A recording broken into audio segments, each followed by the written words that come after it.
で。あ、なるほど。はい、ということで皆さん見てください。1000万円もらえるグラブルファンタジー。グランブルーファンタジーって言って、あ、そうやね。どうせ言うんだったら。ジャンプ35号式。はい、ということで、忍者だと鬼滅の刃のコラボが発表されたということで。それもまあいいんだけどもさ、はいやっぱ本編行きたいわけですけども、あ、そうですか。見てください、このワーコレの完成度。そっちすごくない？お俺すげえ好きなんだけど、轟。あー、いいですね。ラビットね。おー。五条もいいよね。おー。いやもう本当にワーコレ祭りじゃん。いや、これショートもいいですね。いやほんとめちゃくちゃ嬉しい。正直ね、このアンデッド・アンラック・アンディ出雲風子、はい見てないんですよこの作品。はいはいはいはい。でワーコレ出たら俺ね見ようと思ってたんですよ結構。おだからここー。にワーコレフィギュア化されると僕見るんで、はいどんどんワーコレ化してほしいです。ついに時代が来たと。というわけで今回はですね、第1020話、はいロビン vs ブラックマリアということで、ブラックマ言えますかブラックマリアの能力。リア。それだから最近話題になりましたよね。どうぞ恋するワンピースで。グラメディウス・ボロゲルリー。全然違いますねこれね。これ地球上でモスケさんしか言ってるのにここまで。ワンピース偏差値70以上の人たちが言えるらしいですね。はい、ということでですね、まあ扉絵も今回面白いやん、なんかね、はい誰しもが思ってたよね、このエビフライっぽい感じを。ほんまや。でもなんかそれぐらいなんか夢が叶った感じでちょっと嬉しいんだけど、京志郎がね、はいはいはいこのズラやったやんか、あれおーなんかポイって捨てるシーンが俺めちゃくちゃ好きなの。おー。それをこう食べてるっていうのがめちゃくちゃおもろい。確かにな。はい、ということでですね、まずページをめくりまして、こちらね、はいちょい店でもすごい話題になりましたけども、そうですよ。はい、犬の実、幻獣師、モデル、大口の真神ということでね、はいなんとヤマトの能力が明らかになりました、皆さん。そうなんです。どんな感想ですか？びっくりしました。ね、もう先週のうちにね、僕らも動画撮りましたし、スーパーカミックカンデでも OSP の方でも撮りましたけども、やっぱびっくりしてね。まず最初のみんなの感想。何？大口の真神って、みたいな。そう。ね、これ調べてみたらなんと、狼だったということで。そうなんですよ。ね、犬の実なんですよね、これね。これ意外やったけど、言われたらめっちゃしっくりくるよな。そうですね。もしこれ本当にヤマトが仲間だったら、麦わらの一味になんと幻獣師が加わるということでね。それは確かにすごいことやな。すごいことよね。でもヤマトのこの能力に対する、考察や詳しいことはこちらの動画をご覧ください。はいその時ね、この1ページしかね、登場してなかったわけだけど、今後のね、やっぱカイドウのセリフがめちゃくちゃ気になるんですよ。ほう。そいつは我の国の守り神、己をおでんと名乗るやつに壊れちまうと不覚で仕方ない。だから言ってんだ、俺のために和の国を守り神として。急にめっちゃ喋るようになってるお父さん。そうなのよ。でいつも点々点だ。そうそうそうそうそうそう。これ一個ずつが気になれへん。そいつは和の国の守り神。だから言ってんだ。俺のために和の国を守れ。そして最後、守り神として。そうなんよだってね。神なんかいらへんタイプやもん、カイドウさんなんか。なんでこんなこだわるん、このミニと。ねえ。ゴムゴムの実がね、東野くん曰くおしゃべりキャットの風俗さん。はい。ゴムゴムの実がめちゃめちゃ大事だからこそ、やっぱ政府の船に護送されてたわけよ。CP9 までつけてね。っていうように、この実も実はめちゃくちゃ重要なはずなんですよ。そうね。そう、特に新世界編になってから一個ずつの悪魔の実がめちゃくちゃ重要だなと思ってて、はいはいはいはい。昔はなんかスベスベの実とかバラバラの実とか、なんか僕でも想像できそうな感じですよ。そうやね。ぴょんぴょんとか口のバカミなんて誰が想像できたんっていう。マジマジマジ。おいや今なんてさ、ゾーン系で言ったら幻獣種ごっつい出てきてるからいやほんまに。こんななんか神話の神様とかそういうのまで入れたら、普通のゾーン系上回ってくんちゃう？いやマジでマジで。幻獣種がみたいな。お大仏とかもおんねんね。お。ありなんてよ。意味が違う。どういうこと？意味が違うって。まあそれ結構普通なんじゃないですかね。カイドウのためのワノ国の守り神じゃなくて、純粋にワノ国の人を守るための守り神にしたいってことなんじゃないですかね。それだ。ああということ言った。あおっす。オロチには悪性の才覚をあった。この国は武器工場を働かせてお前が支配しろっていうことですね。この辺がね、だからその選手のちょい見せでは見れなかった部分なんで、そうなんですよまた深く考察できるポイントなんですけど、でもじゃあなんでオロチ殺したんやろうね。ね、しかもね、この国は武器工場って書いてあるじゃん。俺いよいよこの島古代兵器あんちゃうんか思ってきたよね。なるほど。そう、もう武器としてここを見てるんだな。はいはいはい、はい。まあ、武器の密輸とか、でスマイルの製造とか、まあ、とにかく軍事力にこだわりますやん、このカイドウさんって。でもちょっとジャンプみたいなあくびをごまかす俺は見てたからちゃんと君がこの辺に来た怪しい説をちょっと今リピートして見てました、でやってるよねみんなねこれね、僕らは彼らを解放する侍たちをこの国の世界に解き放つっていうことで、なんでこの会ったこともない、まあ会ったことはあるんやろうけどね、そのおでんのためにこんななれるんやろ。ほんと生き様に感動したよね。ねえ、ナムジヒョウガってことで、あんな可愛い子からはこんな技出すんっていうような。これね、氷入ってんのかな。俺ね、この氷河っていうところでも前回ちょっとおふざけでね、幻獣種モデル銀って言ったやんか。なんでこれちょっとだけなんか絡んでるのかなって思った。流れ星銀ということ。へえ、こんなんあるんですね。そう、僕はやっぱ雪山というか氷河のところいたんで、それもちょっと氷河でかかってるのかな。ああ、なるほどなるほど。犬で牙やから久々に牙のことを思い出しましたね、ナルトの。それは2が。それだったらちょっと前のガガを思い出してあげてよ。あ、確かに。ナムジ氷河に対してボロブレスですよ。そうなんよ。属性かどうか知らんけど、氷の技vs炎の技みたいな。だからもう今週は本当に半霊半島がよく活躍するっていう轟翔太ですよね、まさにね。でもこの戦いを見るとタンクハザードもこんな感じだったのかなって思う。確かにね。初めて見てよ、このなんか爆発ね、こうで真ん中でぶつかり合ってる描写あるじゃん。これこう渦巻いてる感じ。いや、ほんまにほんまに。なんか本当に炎と氷の爆発ってこういう感じなんだなと思って。すごいよな。ねえ、しかも和の国を開国せよっていうなんかイメージ映像なんかね、そうから開国はさせんでしょ。別にヤマトってこの1ページ前で開国をするっていう風に言ってるわけじゃないや、解放するとか解き放つなんですよ。で、まあ、この間コエッキーさんがこの大口の真壁が和の国のね、これ開国に絡んでくるんちゃうのみたいなこと言うてましたよ。これなんか開国はさせんって言ってるってことは、ほんまにそうなんていう。そうだって開国するかどうかは魔物助でしょ。なるほど。そうでもここでちゃんとヤマトに言ってるってことはこの能力自体がやっぱり秘密があって、だからこれヤマトのこの能力守り神外に解き放つことが開国なんじゃないのってやっぱ思ってきた。確かにね。これによってまあやっぱそんな簡単には決着つかないはあはあっていうところでね、次の場面いっちゃう。これ見たいよね、これずっとね。見たいよ。はい、場内参加に大宴会場ということで、ロビンさん気をしっかり、ロビンさん何かあったのロビンみたいな。なんとロビン幻術にかけられたんです。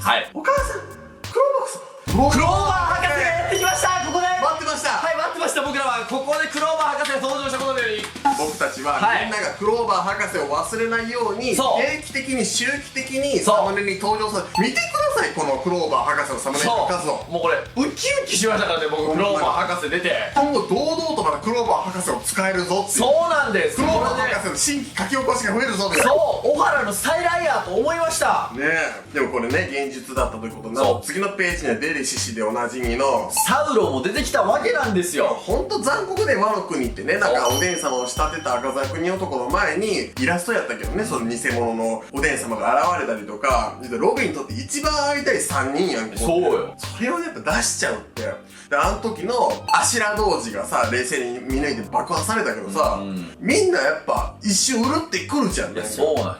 でもここでやっぱロビンもそうなっちゃうのっていうのってあのシーンがあるからなんで、俺らもそう思っちゃう。でその次ちゃんとね、そうよね、残念トレスマーのフリージアっていうことでガンガンガンガンということで、そうクローバー博士こんな攻撃食らったら死んでまうで。気づいたんだけど、ブルックが必死で怒ってる時大体真逆の展開になる説。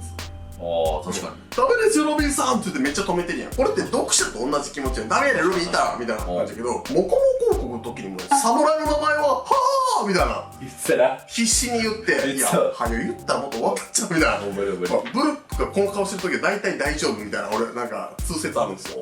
僕今回注目したのは、この天井下りっていう、白蛇のスマイルが多分ねクローバーの役やってたと思うんだけど、このクローバーのポーズやってるポイント高いんよね。これはクローバーのポーズやっていうのがめちゃくちゃ思ったんで、よくクローバーの現実を見せてるなっていう。じゃあクローバーのポーズじゃないよね。クローバーのポーズに見える現実をかけられてるだけでロビンが。そうで、俺なんでそれがね、ここすごく面白いかって言ったら、残酷すぎてこのシーンいりますかって思うんですよ。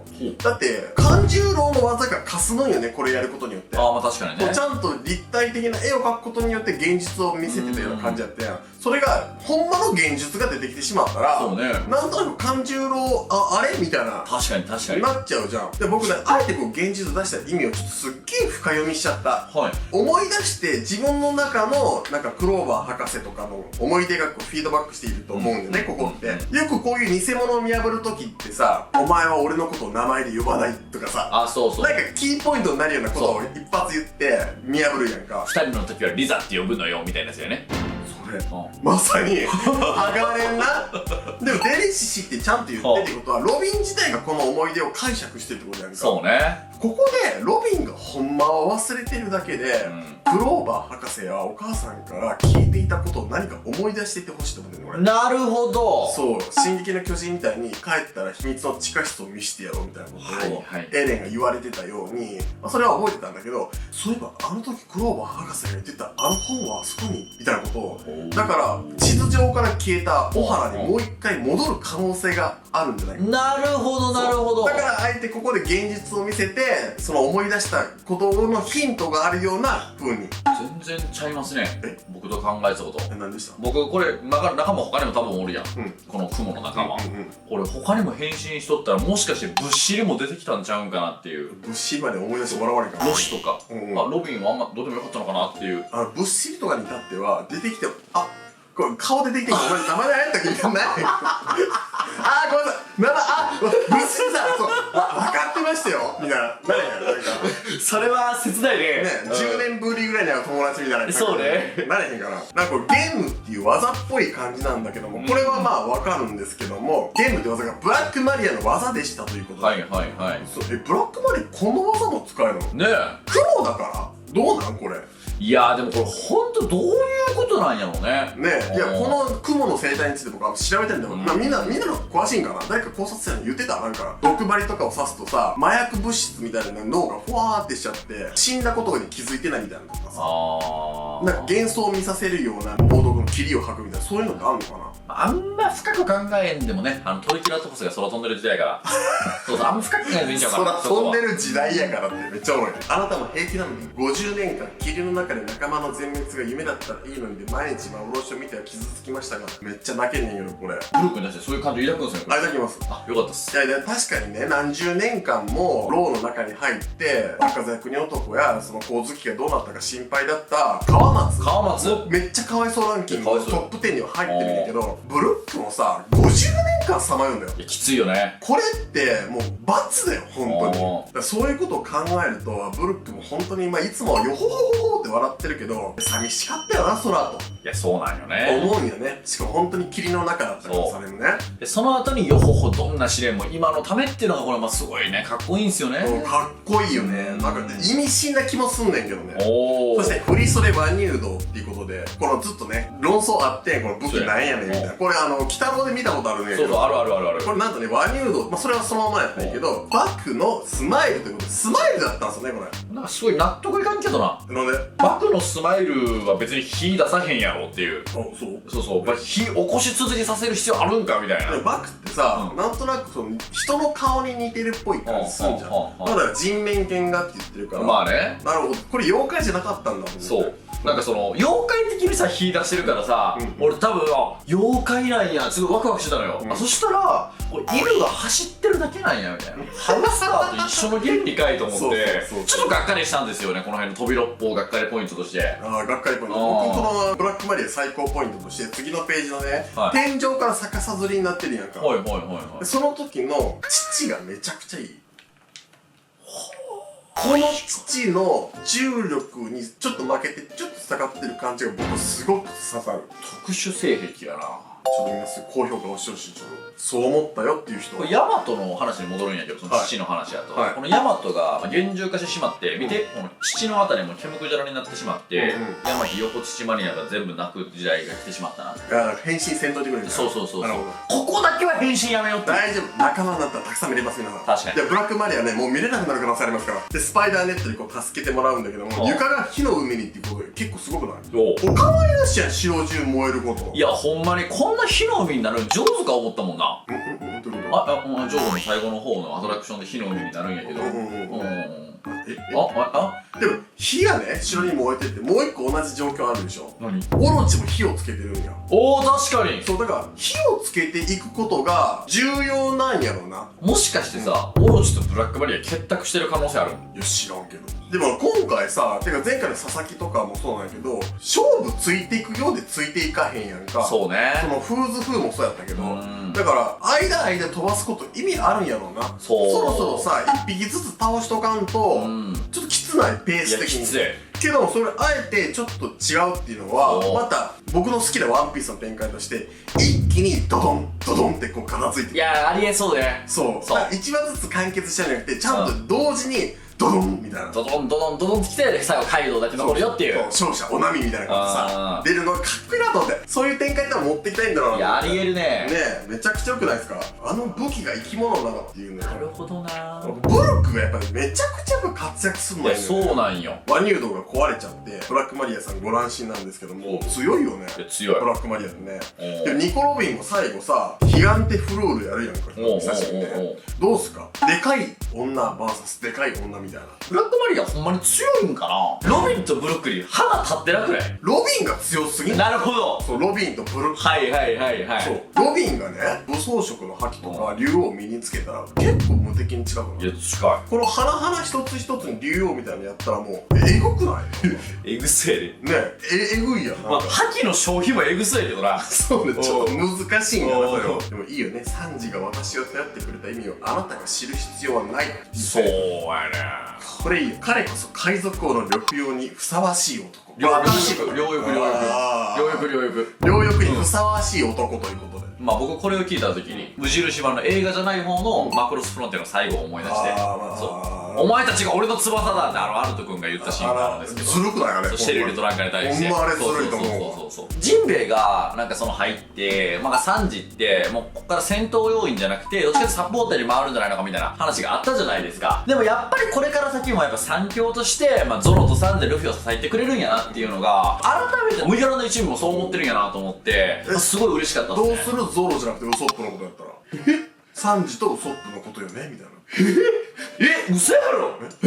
だってロビンとゾロってさその最初すごいゾロに警戒されとってさロビンもちょっとこいつめんどくさいやつやなと思ってたと思うねん。それでウソップやったん？そんなことある？サンジって空中を歩けるやんか。ゾロも飛ぶんかな。両翼ってほんまに翼になるとこ。まあ現に小田先生も悪魔の実食べさせるのって青龍って言ってはったからはいはいほんまに飛べたらすごいの2人とも。なるほど考えすぎからそれね。ここで終わんのなしじゃないですか。そうね最後ルフィね。ルフィがまた戻るって言って指さしてるんやけどついにモモが竜の姿になって自在に操る。次の号下手したら竜 VS 竜みたいなサブタイトルになるんじゃないほんまそうよね。カイドウの前に竜がもう一匹現れるっていうカオスな展開が。いやありえるよ。次はですね8月10日の火曜日。火曜日いつもと違う変則的な感じらしいんですけど珍しいですね。ちょっと待たれへんわちょっといや本当に。ほんまにねもうルフィもこうやって上さしてるからまあもうこうやって見事に甲子園優勝投手やなみたいな。甲子園優勝した投手こんなんやね